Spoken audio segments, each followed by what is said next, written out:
అదరగొట్టే కారం రంగు రుచి ఆచి కారం పొడి. రంగారెడ్డి జిల్లా ఇబ్రహీంపట్నం మండలం వెలిమినేడు గ్రామంలో పర్యటించారు జాగృతి అధ్యక్షురాలు కల్వకుంట్ల కవిత.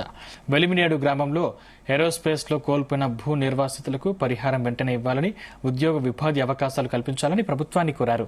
7 సంవత్సరాలు గడుస్తున్నా ఇంకా పరిహారం ఇవ్వకపోవడం దారుణమన్నారు. గ్రామంలో ఇల్లు లేని పేదవారికి ఇల్లు ఇవ్వాలని డిమాండ్ చేశారు. జాగృతి రైతుల పక్షాన ఉండి పోరాటం చేస్తుందని తెలిపారు కవిత.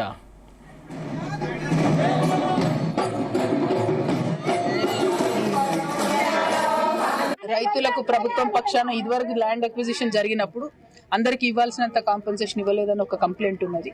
రెండవది 540 ఎకరాలు దాదాపుగా తీసుకున్నప్పుడు ఇన్ని సంవత్సరాలు 7-8 సంవత్సరాలు దాటిపోతున్నా కూడా ఒక్క పరిశ్రమ కూడా రాలేదు.